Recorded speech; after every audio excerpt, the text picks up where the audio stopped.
탄산 리튬 선물을 보게 되는데 오히려 현물 가격보다 선물이 먼저 튑니다. 그 말은 뭐냐면 바로미터가 되는 기업의 주가가 실제적으로 안 좋은 데이터를 뽑아낸 겁니다. 예를 들어서 리튬 가격이라든지 업황에 대한 이야기는 실제적으로 포스코 퓨처엠이라든지 에코프로 BM의 주가 상승이 가장 중심에 있지 않나.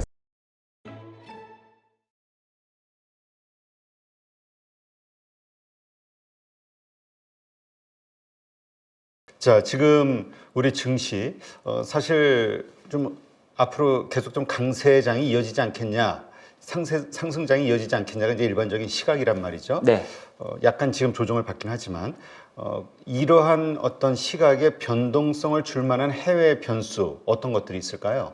오늘 보니까 홍콩 증시는 어제는 좀 급락이 나오더니 오늘은 좀 반등이 크게 나온 것 같아요.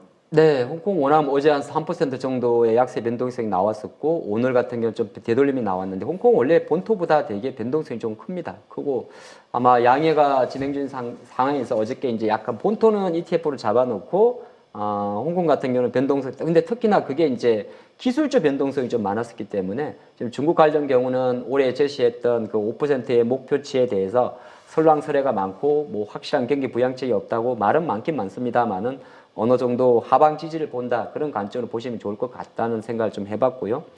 또 하나가 이제 오늘 장에서 또 앞으로 볼게요. 어쨌든 애플 이야기를 안 할 수가 없어요. 이게 제가 보게 되면 애플이 지금 마이크로소프트한테 밀려가지고 좀 수모는 당하고 있습니다. 그래서 시가총액도 지금 3조 달러도 안 되고 오늘 보니까 주가 170달러 기준으로 대략 2조 7천억 달러 정도 되더라고요. 그러니까 쉽게 말해서 이제 뭐 이리잘도 내주고 했는데 지금 수모 아닌 수모잖아요. 뭐 보게 되면 이제 아이폰까지 중국에서 밀렸다고 하니까 좀 그런데 그러면 과연 애플은 최근에 애플카도 접는다 그러면서 생성형 AI에 포커스를 맞춘다는데 생성형 AI에서 언제 캐시프로가 나올지는 잘 모릅니다. 물론 애플은 또 어떤 모양으로 할지도 알 수는 없지만 그거는 이제 5월달 예정된 애플 개발자 회의 iOS 아마 올해 버전이 19 정도 되나요?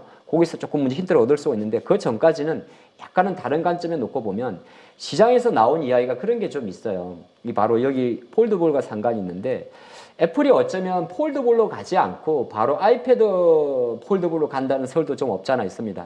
그러니까 애플은 약간 항상 삼성보다 삼성이나 다른 글로벌 메이커들이 이렇게 스마트폰이나 폴더볼을 출시하게 되면 한 박자 늦게 출시하거든요.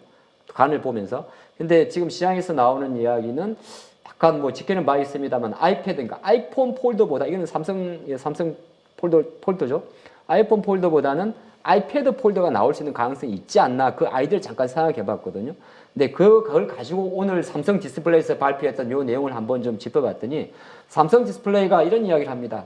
25년도 내년인데 내년도의 폴더볼 물량은 한 47% 정도가 증가를 전망한다. 올해 8월 달에 갤럭시 폴드 5? 6? 갑자기 내 기종은 생각 안 나는데 5? 5 아니면 6이 나오거든요. 헷갈려요. 네. 자, 제가 3니까 6이 될 것 같은데 제트폴더. 상당히 고인물이시네요. 그래서 보니까 올해는 한 1,500만 대 정도인데 실제적으로 25년도 2,200만 대까지 생각을 하고 있습니다. 그리고 이제 이거는 삼성만 그런 게 아니라 뭐 중국의 메이트 X 같은 경우는 이미 벌써 폴드본을 출시를 하고 있는 거거든요. 그러다 보니까 삼성이 이제 중소형 OLED 쪽에서 8.6세대 라인 해가지고 작년도에 이제 투자가 들어갔지 않습니까? 그러면 이제 삼성의 고민이 뭐냐 하면 삼성 디스플레이의 고민이 바로 그건데 다시 한번 중소형 쪽을 늘리자고 하니까 이 OLED가 들어가는 게 중소형에서는 세 가지가 있잖아요. 하나가 스마트폰이고 하나가 노트북일 거고 하나가 태블릿인데 최근에 이제 태블릿하고 노트북의 경계가 좀 많이 없어졌어요. 갤럭시 북 이렇게 이야기가 좀 나오면서 하지만 실제적으로 이 폴더블 쪽의 물량 자체를 증가를 전망한다는 거는 스마트폰 자체는 조금 정체되겠죠. 지금 갤럭시 S24가 아무리 설정봤자 좀 성체는 될 거예요. 하지만 폴더 쪽에서는 좀 성행한다고 하면 OLED 투자를 확대하겠다는 거거든요. 근데 여기에 이제 두 가지가 있어요. 좀 이렇게 밋밋한 게 있고 그걸 우리가 리기드 OLED라고 이야기를 하고 플렉스블이라는 게 있습니다. 플렉스블이 이제 말 그대로 유연한 거잖아요.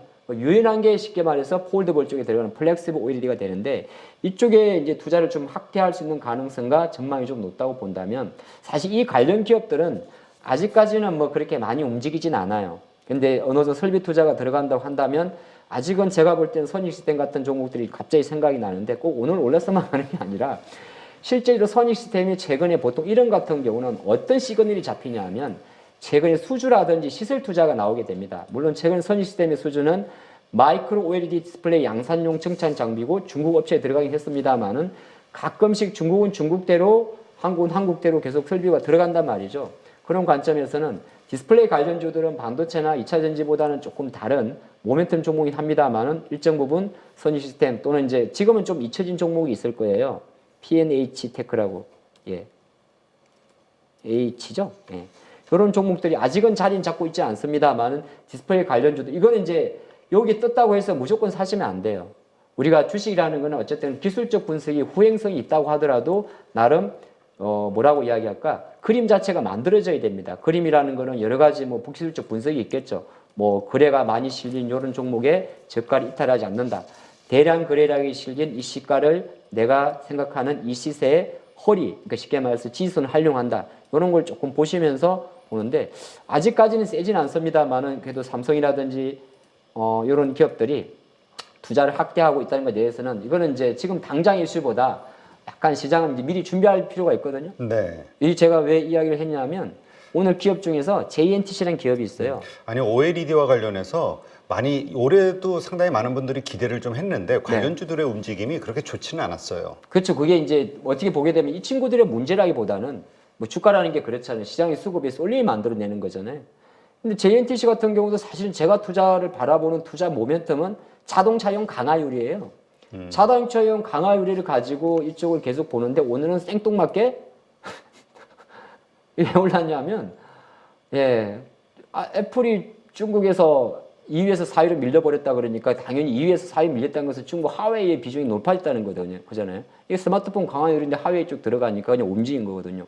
근데 중요한 다른 것도 마찬가지예요. 미리 이제 하지만 이 오일 같은 것들도 아까 선익도 많이 했습니다만은 실제적으로 이 기업들은 아주 단기적으로 보면 안 돼요.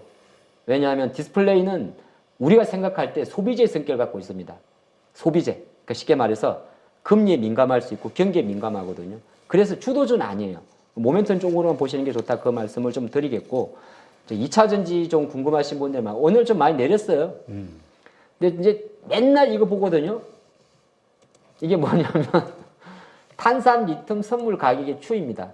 근데 이제 물론 탄산 리튬 가격이 오른다고 무조건 2차 전지 오르는 건 아닙니다. 지금은 이제 이 2차 전지 소재나 이런 것들 인터넷들이 개최되고 있습니다만 그 신기술이 나오는 거고 어쨌든 바닥을 다지는 과정에서는 지난해 하반기부터 탄산 리튬의 가격이 고점 대비해서 톤당 60만 위안에서 지금 10만 위안까지 내려오면서 70% 이상 반토막이 났기 때문에 지난 3분기, 4분기 실적이 망가진 거잖아요.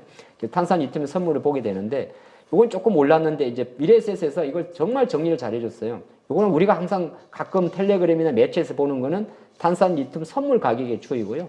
요게 나오는 게 밑에 보면 순도 99.5% 배터리 리튬 가격, 현물 가격의 추이입니다. 추인데 핵심은 뭐냐면 바로 이거예요. 이게 뭐냐면은 실제적으로 하나는 선물이고 하나는 현물인데 실제 선물 같은 경우는 여기 보면 이제 이쪽 거부터 먼저 보도록 하죠. 최근에 조금 바뀐 건 확실해요. 왜냐하면 작년도부터 고점을 찍을 때는 현물 가격보다 선물이 먼저 때려왔습니다. 이걸 이제 우리가 말하는 외도도 현상이라 그러거든요. 급하게 떨어질 때는 현물 가격이 떨어지는 것보다 선물 세력들이 계속 매도를 치면서 우리 주식으로 치게 되면 프로그램 매도를 유발하는 것 똑같아요. 근데 2월 달이 지나면서 약간 바뀌었어요. 뭐가 바뀌었냐면 오히려 현물 가격보다 선물이 먼저 튑니다. 그 말은 뭐냐면 그러니까 탄산 리튬 선물 시장에 들어와 있는 우리가 말하는 보이지 않는 세력이라고 해야 될까요? 보이지 않는 주체들이 현물을 끄집어 올리기 위해서 또는 인적을 하기 위해서 선물 시장에서 계속 매수가 들어온다는 거예요. 그러니까 우리가 배터리 이제 탄산 리튬 볼 때는 이 선물 같은 경우는 약간의 그 갭이 있다는 겁니다. 그래서 핵심은 뭐냐면 바로 이거예요. 오른쪽이에요. 스프레드가 벌어져야 돼요. 그러니까 지금 다시 오늘 밤에 오늘 그럴 수가 있어. 오늘 3월 6일인데 오늘 탄산 리튬이 분명히 내가 장중에 봤는데 올랐는데 왜 리튬 관련주가 안 움직이는 거야? 이렇게 보게 되면 이게 스프레드가 오르지 않으면 헛방인 거죠. 그러니까 스프레드라는 걸 이제 우리가 말해서 선물 가격과 현물 가격의 차이를 말하는데 최근에 약간 리튬 관련주가 움직일 때는 현물과 선물 스프레드가 20%까지 벌어졌었는데 지금 좁혀진 거거든요. 그래서 만약에 장중에 실시간으로 리튬 관련 기업들의 주가를 보시는 분들은 뭐 이거를 매 확인할 수는 없겠습니다만은 요거만 보고 그냥 덥석 오늘 선물 가격 올랐네 해서 보지 마시고 현물 가격도 따라오는지가 중요하고 본격적으로는 확실히 그래도 좋은 건 뭐냐 하면 딱 보시면 작년도 12월 달은 마이너스였어요. 올해부터 플러스입니다. 이 말은 뭐냐 하면 계열 자체는 계속적으로 탄산 리튬의 가격은 바닥을 다지고 있다. 그렇게 보시는 것도 나쁘지는 않습니다. 네. 자, 그렇다면 이 2차 전지와 관련해서 사실 다들 바닥권이다라고 다들 요 최근 며칠간 네. 그리고 그 바닥을 다지고 이제 반등 시점이라고 했지만 지금 밀렸단 말이에요. 네. 그래서 오히려 그렇게 생각하고 그 매수하셨던 분들은 좀 지금 마음이 좀 힘들 텐데 어떻게 봐야 될까요? 일단은 좀 더 하락, 어쨌든 지금 이 하락이 좀 더 이어지다가 다시 가게 될지 아니면 이거는 좀 글로벌 시장 상황, 증시 상황으로 보고 다시 상승이 반등이 시작이 될지 요거에 네. 대한 고민. 이거는 종합 세트로 밀린 겁니다.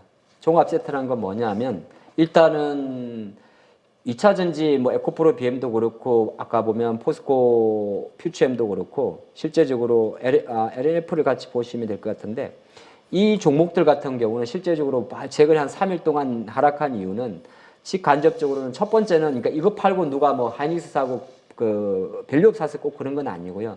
첫 번째는 바로미터가 되는 기업의 주가가 실제적으로 안 좋은 데이터를 뽑아낸 겁니다. 예를 들어서 테슬라도 중국의 2월달 판매량이 나쁜 거니까 굳이 이거를 보여야 이 데이터가 나온 상태에서 굳이 집중적으로 예를 들어서 피라미딩 매수를 할 필요는 없었던 거고요. 투자자를 동향해서 일단 외국인들이 아무리 NLF를 산다고 하더라도 돌발 변수에 대해서는 비중을 줄인 게 좀 없잖아 있는 거고 다른 것 같은 경우는 두 번째는 아까 봤지만은 탄산 리튬의 가격 상승세 자체가 어쨌든 상승세가 좀 멈췄잖아요. 네. 그러니까 저게 멈췄다는 말은 뭐냐면 저게 그래도 선물 가격이지만 올라가면서 그래도 이제 1분기 같은 경우에 약간 양극재 수출에 왜냐하면 1월 달하고 2월 달 대비해 보면 작년 동기 대비해서 양극재 수출 자체가 마이너스지만은 1월 대비해서 2월 때는 좀 증가했단 말이죠. 근데 시장에서는 똑같은 거예요. 물량도 증가해야 되지만은 뭘 생각하는 거냐면 스프레드로 인한 가격 상승까지 노려야 되는 거거든요. 근데 여기에 대한 약간 차익명분도 나온 거라 오늘 이렇게 최근 약한 것도 아니에요. 2, 3일 동안 좀 내린 거는 전체적으로 시장이 밀린 것도 똑이나 합니다. 그러니까 이건 뭐냐면 시장이 좀 불안하다 보니까 전체적으로 이 티가 안 나서 그렇지 그냥 같이 파는 거죠. 프로그램 매도가 동반된 그림이라서 예를 들어서 여기서 다시 뭐 주가라는 게 예측할 수는 없긴 한데 이 기업들의 주가가 바닥을 찍고 20% 30% 올라온 상황에서의 그 모멘텀 없어진 건 아니에요. 근데 이게 메인 주도주가 아니었기 때문에 바닥권 반등에서의 시장이 조금 흔들림, 센티멘탈을 건드릴 수 있는 테슬라의 주가 뭐 부진 여기에 중국도 또 양에 의해 이렇다 할 부양책이 없는 게 모든 게 복합적이라 볼 수 있습니다. 그 관점을 보시면 되지 여기서 딥하게 보실 건 없고 어느 정도 상반기 바닥론 하반기를 갈수록 좋아진다는 결을 가져왔으면 제가 볼 때는 조금 더 인내의 시간을 끌어가면 좋은 퍼포먼스로 이어지지 않을까. 그러니까 주도주가 아니었기 때문에 바닥에서 반등하는 종목들은 여타 종목들보다는 항상 센티멘탈에 약하고 수급에도 약하다. 그리 보는 면 어떨까 싶습니다. 2차 전지주의 그 어떤 흐름을 알 수 있는 그 주도주, 대장주 지금 뭘 봐야 됩니까? 이게 사실 저는 이제 포스코 퓨처엠을 보긴 봐요. 근데 이게 보는 투자만보다 조금 다릅니다.